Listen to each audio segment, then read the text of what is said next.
Hello students. तो बच्चों, आज इस चैप्टर का बस लास्ट लेक्चर है।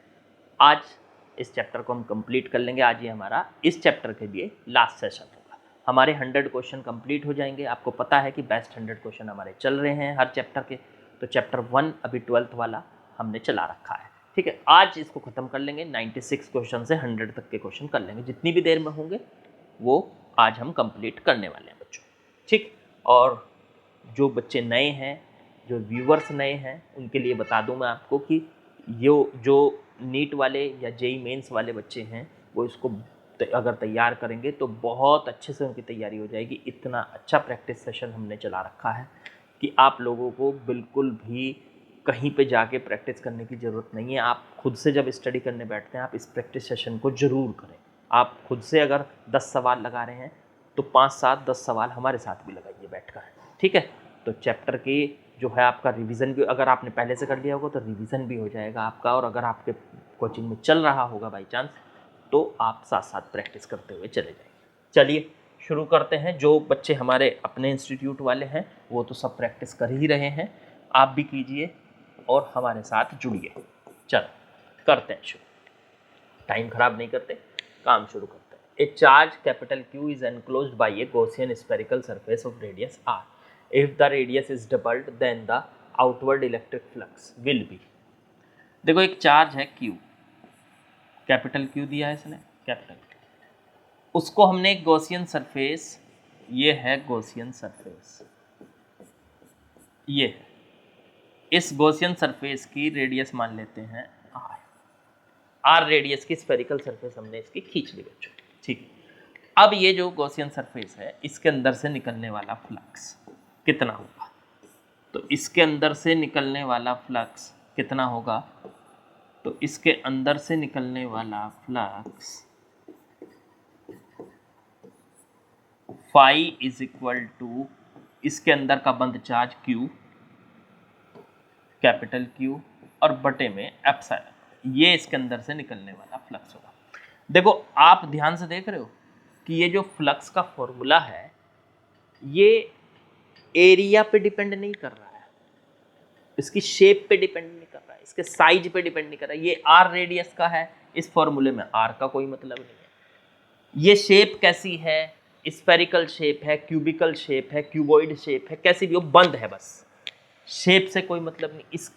इसके अंदर से निकलने वाला जो फ्लक्स है वो सिर्फ डिपेंड करता है इसके अंदर एनक्लोज्ड, इसके अंदर एनक्लोज्ड चार्ज पर, इसके अंदर बंद चार्ज पर, बंद चार्ज पर डिपेंड करता है बस ये कि इसके अंदर चार्ज कितना बंद है बच्चों। चलो ठीक है, तो जितना चार्ज इसके अंदर बंद होगा उसी पे इसकी बात डिपेंड करेगी। चलिए अब इन्होंने क्या कहा कि if the radius is double, अगर हम इसकी रेडियस डबल करते हैं, then the outward electric flux, अगर हम इस सरफेस की रेडियस ऐसे डबल करते हैं, ये देखो डबल कर दी हमने, इसकी रेडियस r के बजाय कितनी कर दी? 2r। अब इससे निकलने वाला फ्लक्स बताओ कितना होगा? तो सोच के बताओ फ्लक्स का मतलब क्या है। मतलब चलो हम ये कह रहे हैं कि यहाँ पे तो फॉर्मूले से साफ नजर आ रहा है कि इसमें r का कोई रोल ही नहीं है। आप इसे सरफेस को छोटी रखो, बड़ी करो, शेप बदल दो, इसकी कुछ डिपेंड ही नहीं करती उस पर बात फ्लक्स की। फ्लक्स की बात डिपेंड करती है इसके अंदर बंद चार्ज पर। अब सरफेस के अंदर चार्ज तो अब भी वही बंद है, क्यों? आपने इसकी रेडियस को डबल कर दिया, बड़ा कर दिया इसको, पर फिर भी चार्ज तो इसके अंदर वही Q बंद है। तो Q है इसके अंदर का एनक्लोज्ड चार्ज, फाई की वैल्यू Q बटे में एप्सिलॉन नॉट। अब अंदर का जो चार्ज इसके अंदर बंद है वो तो नहीं बदला ना, वो तो वही का वही है, भले ही आपने इसकी शेप बदल दी या इसकी रेडियस बदल दी, ये नहीं बदला आपने। ठीक है, तो फिर इसके अंदर से फ्लक्स जो है वो क्यों बदलेगा? फॉर्मूला लगाओ, फॉर्मूला लगाओगे तो ये बड़ी सरफेस इमेजिन करो, बड़ी सरफेस है, बड़ी सरफेस इमेजिन की तो भी इसके अंदर का बंद चार्ज कितना है? कैपिटल Q, और बटे में एप्सिलॉन नॉट। यही हो गया इसके अंदर का एनक्लोज चार्ज, और इस एनक्लोज चार्ज की वजह से निकलने वाला फ्लक्स हो गया बच्चों में। ठीक है, तो ये कुछ बदला नहीं बदला, तो हम यहाँ से आंसर दे देंगे रिमेन्स द सेम, कि ये जो का तू रहा, इसमें कोई बदलाव नहीं आया। लेकिन इसको आप ऐसे भी सोच सकते थे, इसी बात को, मान लो ये चार्ज है Q, इसमें से लाइन निकल रही है 1 2 3 4 5 6 7 और 8, ये लाइन निकल रही है 8। इसको बंद कर दो एक सरफेस में, सरफेस के अंदर से निकलने वाली लाइनों की संख्या मतलब उनका नंबर, उसे ही तो फ्लक्स कहते हैं। तो इस सरफेस के अंदर से कितनी लाइनें निकल रही हैं 8, तो फाई की वैल्यू कितनी हो गई यहाँ से 8। एग्जाम्पल बता रहा हूँ, अगर हम इसका एरिया डबल, रेडियस डबल कर दे तो ये यहाँ आ जाएगा, तो अब भी इसके अंदर से वही 8 लाइनें निकल रही है, कोई लाइनें बढ़ थोड़ी गई, तो अब भी फाई की वैल्यू कितनी होगी, वही 8। तो समझे मेरी बात, आप समझे, आपने फील किया कि आखिरकार फ्लक्स है क्या, लाइनों की संख्या है। आप सरफेस को साइज बड़ा कर लो, छोटा कर लो, कम कर लो, ज़्यादा कर लो, लेकिन लाइनों की संख्या, शेप बदल लो, है बंद बंद सरफेस, बस सरफेस बंद होनी चाहिए, शेप बदल लो आप इसकी, तो बंद चार्ज पे ही डिपेंड करेगी कि कितनी लाइनें निकल रही हैं। अब लाइनें मान लो 50,000 निकल रही हैं, तो आप बंद सरफेस में देखेंगे उसका साइज बढ़ाएंगे तब भी वो 85,000 रहेंगे, क्योंकि चार्ज तो उतना का उतना ही है अंदर, तो लाइनों की संख्या तो बढ़ नहीं रही है, तो इसलिए फाई की वैल्यू सेम, लाइनों की संख्या पे डिपेंड ये करती है बच्चों। तो मेरे ख्याल से आप लोगों को ये पॉइंट समझ में आ गया होगा। चलो नेक्स्ट क्वेश्चन करते हैं। नेक्स्ट क्वेश्चन में क्या दिया है जरा इसको भी समझ लेते हैं। चलिए नेक्स्ट सवाल है, the adjacent diagram shows A charge plus Q held on an insulating support S। Okay, adjacent diagram आपको दिया है, ये डायग्राम शोज ए चार्ज प्लस Q का चार्ज है, held on an insulated support S। इस पॉइंट S पर रखा हुआ है, ये इस पॉइंट S पर रखा हुआ एक चार्ज है, कितना है, कैपिटल Q प्लस का। चलो ठीक है, बना दिया मैंने इसको, आगे पढ़ो, यहाँ तक पढ़ लिया। Is held on insulating support S and enclosed by a hollow spherical conductor. इसको एक होलो स्फेरिकल कंडक्टर के अंदर हमने बंद कर दिया, मतलब ये होलो स्फेरिकल कंडक्टर जैसे आपको दिखाई दे रहा है, होलो स्फेरिकल कंडक्टर अंदर से खाली, और ये वाला जो है एरिया, ये वो है मटेरियल है, ये मटेरियल वाला पार्ट है। तो होलो स्फेरिकल कंडक्टर ये मटेरियल वाला पार्ट हो गया, ठीक है। अब इन्होंने बोला ओ रिप्रेजेंट द स्फेरिकल कंडक्टर है, होलो स्फेरिकल कंडक्टर मतलब ये मेटल से बना है, ओके, यहाँ तक पढ़ लिया हमने। फिर इसके बाद O represent the centre of the spherical conductor and, तो इस स्फेरिकल कंडक्टर का ओ क्या है, सेंटर है, बिल्कुल ठीक। And P is a point such that O P is equal to x, P कोई बाहर पॉइंट ले लिया, ओ से पी तक की डिस्टेंस एक्स है, ये दे रखी है यहाँ पे, एंड एस से लेकर पी तक की डिस्टेंस आर है। तो the electric field at the point will be, electric field जो होगा वो कितना होगा यहाँ पे, इसकी वजह से। तो इलेक्ट्रिक फील्ड किस पे डिपेंड करता है जरा समझो। अब P पॉइंट पर हमको निकालना है इलेक्ट्रिक फील्ड। अब भाई ये इलेक्ट्रिक फील्ड जो है कितना आएगा, ऑप्शन बाद की बात है, पहले हमें खुद से सोचना। अगर हम इसको यहाँ से देखें तो ये चार्ज यहाँ रखा है, और चार्ज से r डिस्टेंस पर जो फील्ड होता है वो कितना होता है, ये r डिस्टेंस पर जो ये फील्ड होता है ये कितना होता है, तो ये होता है सर हमारा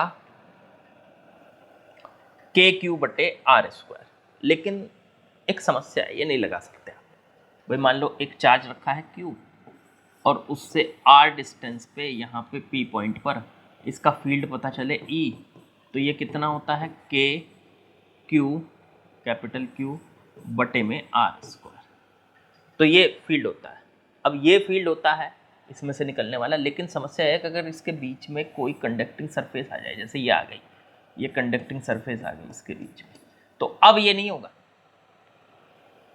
इसमें से इलेक्ट्रिक फील्ड की लाइनें जो हैं पास नहीं करती, पार नहीं करती इसको, ठीक है। तो कैसे होता है, इसका कुछ अरेंजमेंट ऐसे होगा, इसमें से फील्ड की लाइनें निकल रही है, ठीक है, वे फील्ड की लाइनें इस अंदर वाली सरफेस को क्या कर देंगी, इंड्यूस्ड कर देंगे।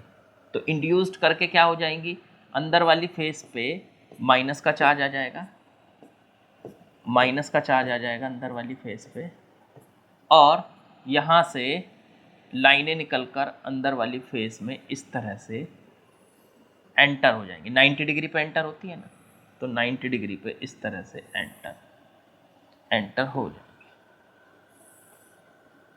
इस तरह से एंटर हो जाएंगी, इस तरह से एंटर 90 डिग्री पे एंटर। ये देखो, ये सारे लाइन जब निकल के इसको इंड्यूस्ड कर देगा तो 90 डिग्री पर इसके अंदर जा रही है, ठीक है। लेकिन जब यहाँ से निकलेंगी, बाहर वाली फेस क्या हो जाएगी, प्लस चार्ज। तो बाहर वाली फेस इतना ही प्लस चार्ज आ जाएगा उस पर इंडक्शन से। टोटल चार्ज अब भी पूरी सरफेस पे जीरो है, या पूरे कंडक्टर पे टोटल चार्ज जीरो, क्योंकि अंदर वाली फेस पर माइनस का क्यू चार्ज है और बाहर वाली फेस पर प्लस का क्यू चार्ज है। तो टोटल चार्ज बच्चों जीरो है अब भी। अब बाहर वाली फेस से जो लाइनें निकलेंगी वो एकदम ऐसे सीधी सीधी निकलेंगी, जैसे किसी चार्ज में से निकलती है, जैसे किसी सरफेस में से निकलती है ऐसे, क्योंकि यहाँ पे इनको इन्फ्लुएंस करने वाला कोई नहीं है, बाहर कोई चार्ज है नहीं। अब यहाँ पी पॉइंट पर कितना इलेक्ट्रिक फील्ड होगा ये पता लगाना है। तो ठीक है, बाहर जब ये लाइनें निकल रही हैं, ये बाहर की तरफ लाइनें निकल रही है, तो यहाँ का फील्ड निकालना है कि कितना होगा। अब देखो समस्या हो गई, आप ये वाला फॉर्मूला लगा नहीं पा रहे हैं, क्योंकि ये किसी पॉइंट चार्ज से कितनी दूर आर डिस्टेंस पे फील्ड निकालना है, तो ये फॉर्मूला लगा सकते थे। लेकिन बीच में आ गया कंडक्टर, इसने कंडक्टर ने कर लिया इसको कवर। कंडक्टर क्या करता है, लाइनों को आगे जाने नहीं देता, लाइनों को पहले अपने अंदर लेता है और फिर अपनी बाहर वाली सरफेस से उनको निकालता है। तो बाहर वाली सरफेस से निकाल रहा है, तो इसका मतलब फील्ड तो है यहाँ, बाहर वाली सरफेस से लाइनें निकल तो रही है ना, पार नहीं कर पाई, लेकिन अंदर वाली सरफेस पे गई और फिर बाहर वाली से निकल गई। तो बाहर वाली से निकली, तो इसका मतलब फील्ड तो यहाँ है। लेकिन आप ये फॉर्मूला नहीं लगा सकते कि एक चार्ज से आर डिस्टेंस पे जो फील्ड का फॉर्मूला होता है, ये आप नहीं लगा सकते। चलो ये हटा दो।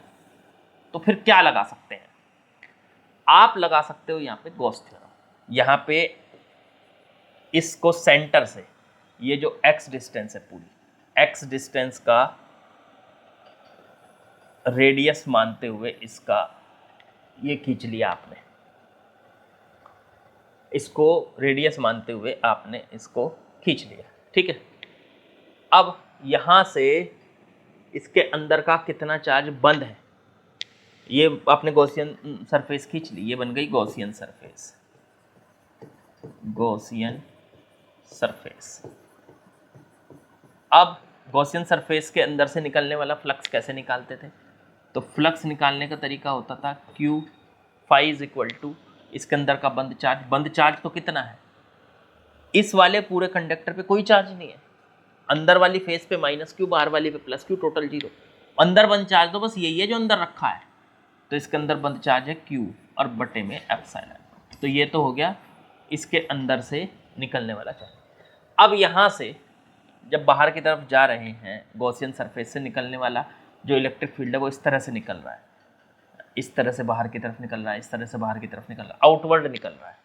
तो अगर यहाँ से गॉसियन सरफेस के लिए फाई की वैल्यू निकालें, तो वो निकल के आएगी integration E dot d a equals to इसके अंदर का बंद चार्ज बटे में एप्सिलॉन नॉट। अब यहाँ से आपने क्या करना है, गॉसियन सरफेस तो आपने खींच दी बुरी तरीके से और बिल्कुल एकदम बराबर फील्ड निकल रहा होगा, तो इसका फॉर्मूला खोल लो, E इंटू डी ए क्या है, इस पे लिया हुआ ये छोटा सा एरिया, बाहर की तरफ ही ये एरिया होगा डी ए, इस पे लिया हुआ छोटा सा एरिया, तो E into D A into बाहर की तरफ इलेक्ट्रिक फील्ड, बाहर की तरफ एरिया, तो cos 0 डिग्री, cos 0 बराबर कैपिटल Q बटे एप्सिलॉन नॉट, इसका इंटीग्रेशन। अब यहाँ से E पूरी सरफेस पे देखो E एक जैसा होगा, क्योंकि बाहर जो लाइनें निकल रही हैं ये एकदम सिमेट्रिकली बाहर की तरफ जा रही है, तो फील्ड एक जैसा होगा। फील्ड को बाहर ले लो, अंदर बचा डी ए, cos 0 की वैल्यू हो गई 1, तो Q बटे में एप्सिलॉन। अब E इंटू में डी ए की वैल्यू रखो, डी इंटीग्रेशन डी ए का इंटीग्रेशन हो गया, मतलब इस पे छोटा सा एरिया लिया था, इंटीग्रेट करेंगे पूरा एरिया हो जाएगा, ये पूरा एरिया, ये वाला गॉसियन सरफेस का पूरा एरिया। अब इस गॉसियन सरफेस की रेडियस कितनी बैठ रही है यहाँ से यहाँ तक, ये वाली x, सेंटर से देखेंगे तो x बैठेगी, इससे नहीं देखना क्योंकि इससे बैठ के ये एरिया निकाला नहीं जा सकता, सेंटर से ही देखना पड़ेगा रेडियस।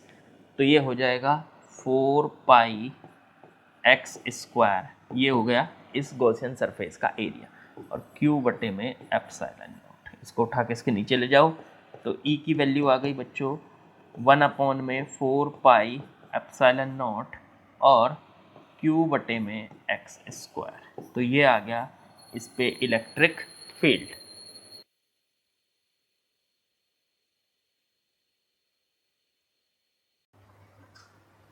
चलिए बच्चों क्वेश्चन नंबर 98 पे आ चुके हैं। थोड़ा सा अनक्लियर सा है, अच्छे से टाइप नहीं था ये मेरे पास, तो इस वजह से थोड़ा अनक्लियर सा है। चलो क्वेश्चन फिर भी विजिबल है, दिखाई तो दे रहा है आप लोगों को। क्या बोला है, a long string with A charge of lambda per unit length passes through an imaginary cube of age a. The maximum flux the electric field through the cube will be. एक है हमारे पास एक लॉन्ग स्ट्रिंग है, उस पे पूरी पे charge फैला हुआ है, ठीक है। अब है क्या कि मान लीजिए हमारे पास एक क्यूब है इस टाइप का, जिसकी साइड लेंथ a है, a साइड लेंथ का क्यूब है। अब ये जो हमारे पास लाइन चार्ज दिया हुआ है बच्चों, इस लाइन चार्ज को इस क्यूब के अंदर रखना है, इस तरह से रखना है कि इस क्यूब के अंदर से मैक्सिमम फ्लक्स निकले। अब सोच के बताओ, किसी भी बंद सरफेस से मैक्सिमम फ्लक्स कब निकलता है, जब उसके अंदर का बंद चार्ज मैक्सिमम होगा, तो उसके अंदर से फ्लक्स भी मैक्सिमम निकलेगा, क्योंकि फ्लक्स डिपेंड करता है ना शेप पे ना साइज पे, फ्लक्स डिपेंड करता है केवल उसके अंदर बंद चार्ज पे। तो phi equals to e q enclosed और बटे में एप्सिलॉन नॉट। तो ये फाई की वैल्यू यहाँ पर है। तो अब इसको किस तरह से रखें, अगर हम इसको उठा के इसके अंदर रख दें और इस वायर को इस तरह से रखें, ये जो वायर है जिस पे चार्ज है, इस वायर को इस तरह से रखें कि वायर का ज़्यादातर हिस्सा इसके अंदर से पास हो, ज़्यादा हिस्सा इसके अंदर से पास होगा, तो समझो क्या होगा भाई, सिंपल सी बात है, ज़्यादा सा हिस्सा इसके अंदर से पास होगा, ज़्यादा चार्ज आ जाएगा इसके अंदर, क्योंकि वायर पे पूरी पे चार्ज फैला हुआ है। तो देखो इस क्यूब को अंदर, इस क्यूब के अंदर हम इस तरीके से भी रख सकते हैं ऐसे, लेकिन सिर्फ इतना हिस्सा आएगा वायर का इसके अंदर, सिर्फ इतना हिस्सा, ये। तो ऐसे रखो कि वायर की और ज़्यादा चार्ज आ जाए इसके अंदर, तो वायर को ऐसे डायगोनल से रख दो, डायगोनल से। तो देखो वायर, अब ज़्यादा लेंथ वायर की आ गई। समझो जरा बात को कि अगर हमारे पास क्यूब है तो क्यूब के डायगोनल से, ये जो डायगोनल है ये वाला, ऐसे कर लो चाहे ऐसे कर लो, ये जो डायगोनल है मैं दूसरे कलर में ले लेता हूँ आपको दिखाई दे जाए, ताकि ये जो डायगोनल है, ये इस डायगोनल के अंदर जितना यहाँ से यहाँ तक ये लेंथ इसके अंदर आ गई, यहाँ से यहाँ तक डायगोनल टोटल, जो बाहर है उसे छोड़ दो, जो अंदर है उसे ले लो, जो अंदर है उसको ले लेते हैं। तो ये वाला हिस्सा इसके अंदर आ गया, ये वाला, ठीक है। तो ज़्यादा चार्ज इसके अंदर आ गया। अगर हम ऐसे सीधा रख रहे थे तो सिर्फ इतनी लेंथ वायर की आ रही थी, वायर की लेंथ कम होने से क्या हो रहा था भाई, देखो क्यूब है इस तरीके से, वायर को आपने ऐसे डाल दिया तो सिर्फ इतना हिस्सा वायर का अंदर आया। अब इसका सारा चार्ज, जितना हिस्सा इसके अंदर आया है, इसका सारा चार्ज किसके अंदर है, क्यूब के अंदर है। तो इसकी वजह से फ्लक्स निकलेगा, क्योंकि हमें चाहिए कि ज़्यादा चार्ज होना चाहिए उसके अंदर, ज़्यादा फ्लक्स अगर चाहिए तो जितना चार्ज इसके अंदर बंद है, इस क्यूब के अंदर जितना चार्ज बंद होगा उसकी वजह से फ्लक्स निकलेगा। पर एक बात सोचो, अगर मैं डायगोनल पे लगा दूँ इसको, तो डायगोनल बड़ा होता है, क्यूब का जो डायगोनल है उसकी साइड लेंथ से बड़ा होता है। साइड लेंथ अगर a होती है तो क्यूब का डायगोनल जो होता है √3a होता है। तो क्यूब के डायगोनल के अलोंग मैंने इस लाइन को इस लाइन चार्ज को, या ये कह लो ये जो आपके पास कंडक्टिंग लेंथ है इसको, या ये कंडक्टर कह लो, ये वायर कह लो, इस वायर के ऊपर जो चार्ज है इस वायर को ऐसे रख दिया डायगोनल कह लो, तो ज़्यादा से ज़्यादा हिस्सा इसका अंदर आ गया, यहाँ अंदर आ गया। जितना ज़्यादा हिस्सा इसका अंदर आएगा उतना ज़्यादा इसके अंदर चार्ज आ गया, क्योंकि इस पूरी पे चार्ज है, इस पे पूरी पे चार्ज है, तो ज़्यादा से ज़्यादा इसके अंदर चार्ज आ चुका है बच्चों। ठीक है, चार्ज ज़्यादा आएगा तो इससे फ्लक्स भी, सारा का सारा फ्लक्स जो निकलेगा ऐसे वो ज़्यादा निकलेगा। ठीक है, जो बाहर है उससे कोई मतलब नहीं, हमें मतलब होता है जो अंदर है उस पर कितना चार्ज है। तो अब 1 मीटर पे इसने बोला कि lambda coulomb per unit length, 1 length पे तो लैम्डा है, तो ये लेंथ कितनी होगी। अब एक बात सोचो, ये जो दिया था आपको क्यूब, इसकी एज कितनी दी थी a, और इससे मैक्सिमम फ्लक्स निकालना, इसकी एज a है, तो ये जो डायगोनल होगा, डायगोनल की लेंथ होती है √3a, √3a।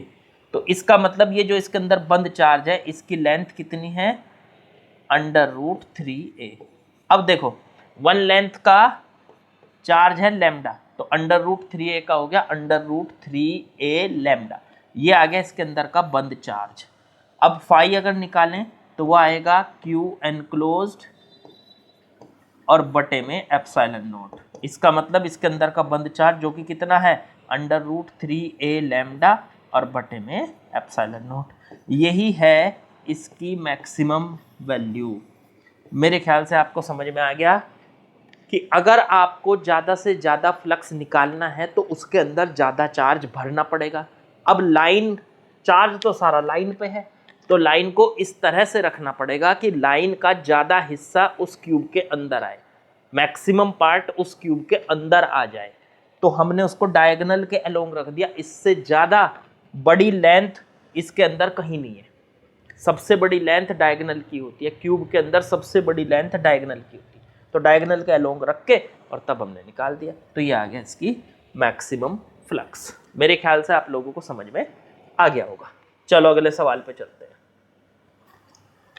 देखो नेक्स्ट क्वेश्चन में क्या दिया है। नेक्स्ट क्वेश्चन जो है आपके पास, इसको थोड़ा सा बड़ा कर लेते हैं।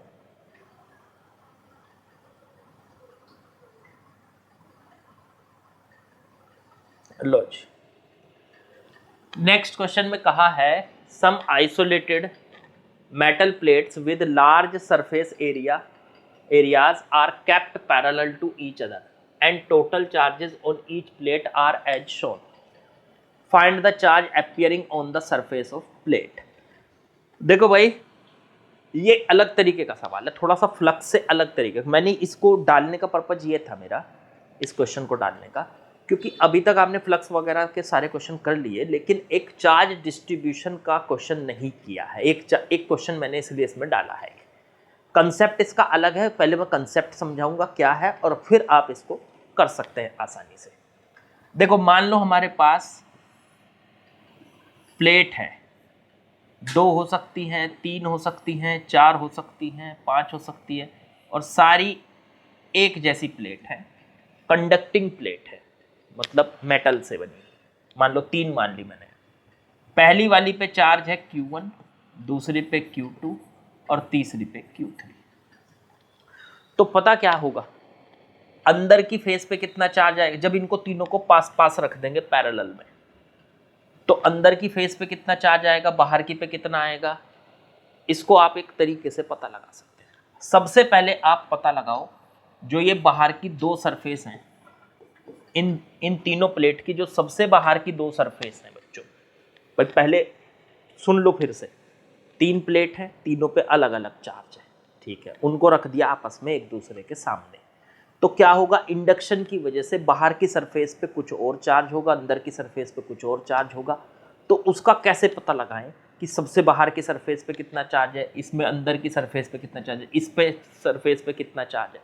हर सरफेस पे चार्ज का पता लगाऊंगा मैं, इसको कहते हैं चार्ज डिस्ट्रीब्यूशन। उसको पता लगाने के लिए आपको एक टेक्निक यूज करनी है। सुनो, पहले एक बात याद करो कि 3 प्लेट हो, 4 हो, 10 हो, 50 हो, कितनी भी हो, जो उनकी सबसे बाहर की सरफेस हो, इधर वाली प्लेट की सबसे बाहर की सरफेस और इधर वाली प्लेट की सबसे बाहर की सरफेस, इन दोनों पे एकदम बराबर चार्ज आएगा। कितना आएगा?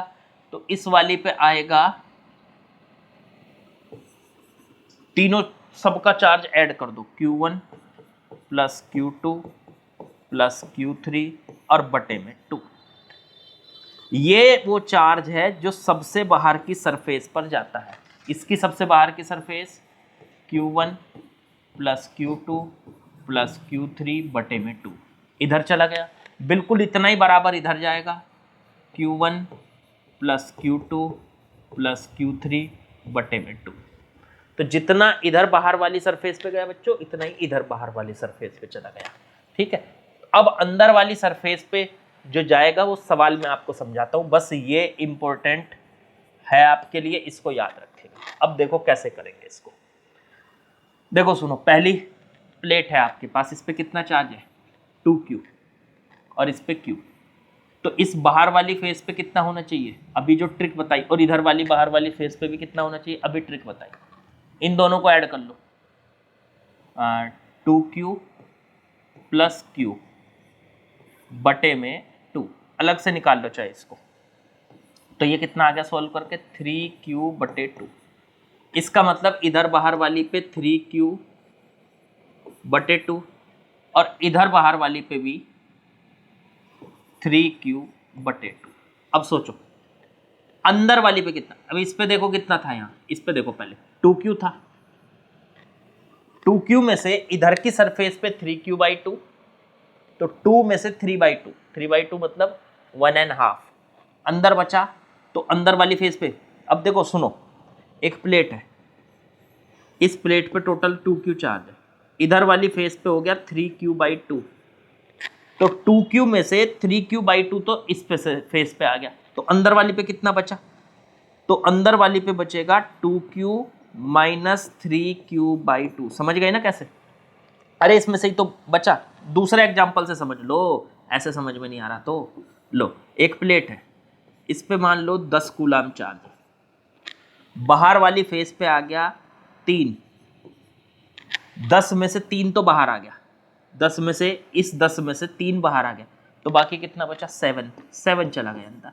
देखो अब भी दोनों को मिलाओगे तो वही 10 है पूरा, बाहर वाली फेस को मिला लो और अंदर वाली फेस को मिला लो, दोनों को ऐड कर लो, देखो 10 आ रहा है। तो यही काम यहाँ पे लगेगा, यही कंसेप्ट यहाँ पे लग रहा है। ये टोटल कितना है 2Q, उसमें से बाहर कितना आ गया 3Q/2, कितना बचा 2Q में से 3Q/2, 2Q में से 3Q/2 को माइनस कर दो तो बचा Q/2, अंदर वाली फेस पे चला गया Q/2। अब इंडक्शन की वजह से सामने वाली फेस पे कितना आएगा, माइनस का Q/2। ठीक, अब इस पे भी चेक कर लो टोटल, देखो बाहर की फेस पे कितना है 3Q/2, अंदर की फेस पे कितना है माइनस Q/2, दोनों को ऐड करो 3Q/2 और माइनस Q/2, तो कितना बचा Q, देखो Q ही है इसके पास, Q, तो हो गया डिस्ट्रीब्यूशन। तो यहां से इसका आंसर बन गया डायरेक्ट, बाहर की फेस पे 3Q/2, पहली प्लेट पे, पहली प्लेट के अंदर की फेस पे Q/2, फिर उसके सामने इंडक्शन की वजह से माइनस Q/2 और फिर बाहर वाली पे 3Q/2। तो ये टेक्निक जो आपको बताई है ये वाली, ये टेक्निक बहुत इंपॉर्टेंट है। जब भी आपके सामने कुछ आइडेंटिकल पैरेलल प्लेट्स रखी होंगी तो उन पे सबसे बाहर वाली फेस पे कितना चार्ज जाएगा, तो जितनी भी प्लेट है सबके चार्ज को ऐड करो, 2 से डिवाइड करो, इधर वाली फेस पे सबसे बाहर वाली फेस पे इतना ही चार्ज होगा, इधर वाली फेस पे सबसे बाहर वाली फेस पे इतना ही चार्ज होगा बच्चों। ठीक है, अब इस पे आ जाओ, देखो ये एक और सवाल है बी। तो इसमें क्या है, इसमें 3 प्लेट है, इस पे 0 चार्ज, इस पे माइनस Q, इस पे 3Q, सारी की सारी पे ऐड कर लो। चलो पहले मैं इसको हटा दूं, ये तो कर लिया होगा आप लोगों ने नोट, चलो कर लो, लो कर लो, कर लिया, चलो हटा रहा हूं।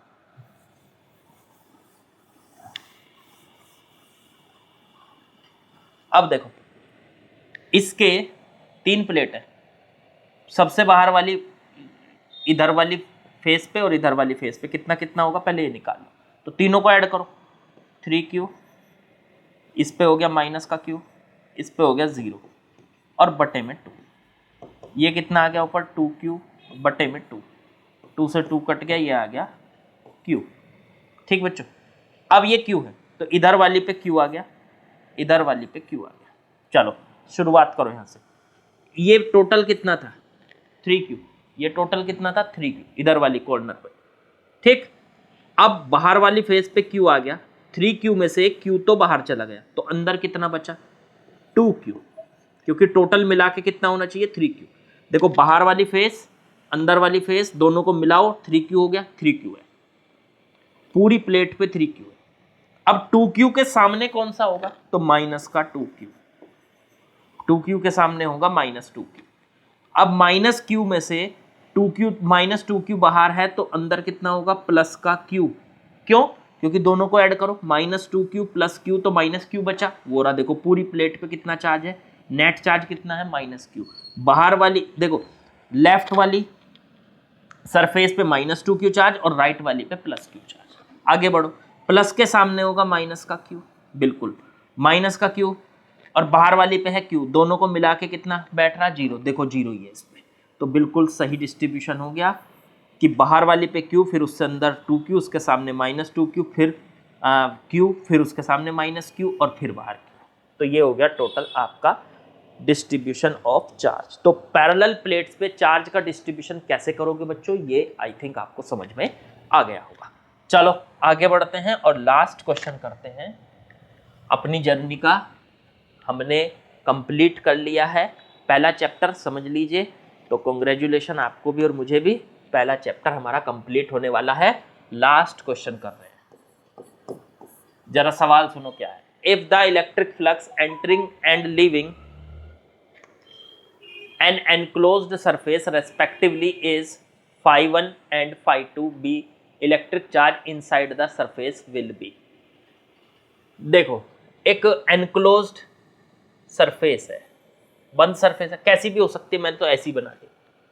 इसमें कहा, इसने देखो पढ़ो, if the electric flux entering and leaving an enclosed surface, enclosed surface बंद surface respectively phi1 and phi2। phi1 तो इसमें अंदर एंटर कर रहा है, मतलब phi1 जो फ्लक्स है इसके अंदर एंटर कर रहा है, ये तो है phi1, और phi2 फ्लक्स इसके अंदर से बाहर निकल रहा है, ये है phi2, ठीक है।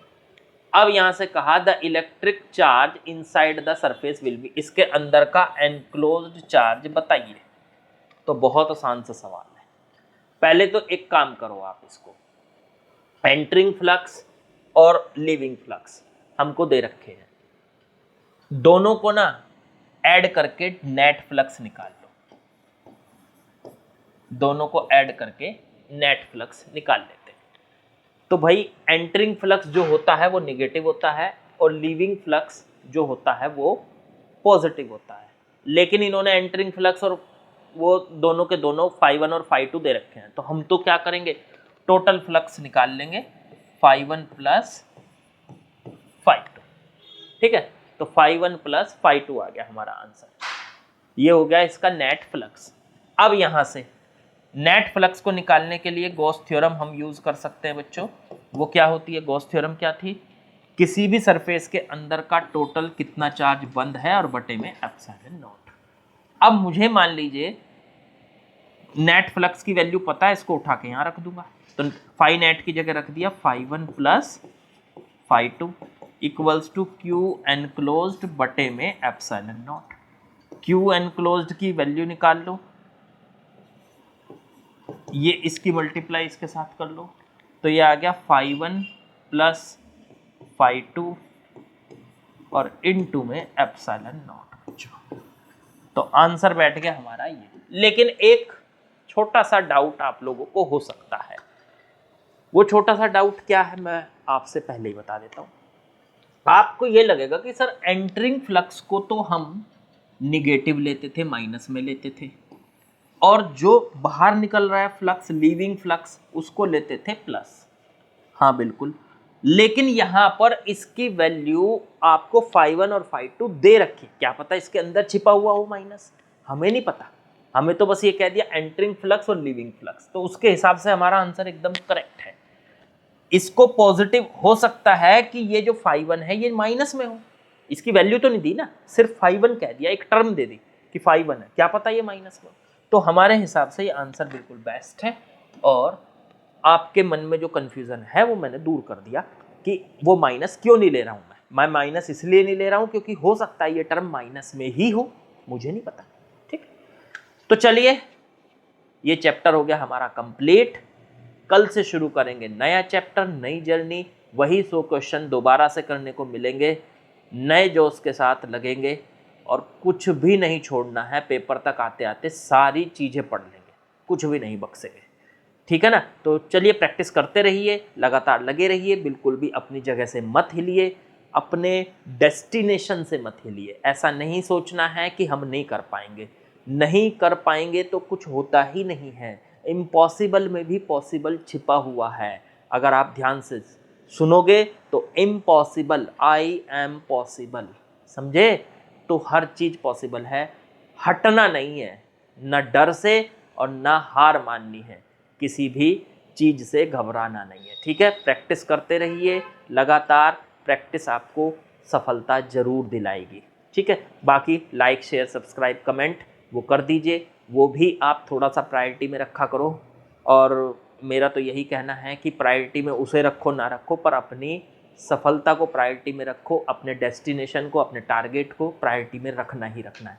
बस वो तो मेरी छोटी सी रिक्वेस्ट है कि लाइक शेयर सब्सक्राइब कर दीजिए। थोड़ा सा बूस्टअप मिलेगा तो मुझे थोड़ा सा जो है मोटिवेशन सा मिल जाएगा आपको पढ़ाने के लिए, और मुझे जो एक वजह मिल जाएगी। ठीक है ना?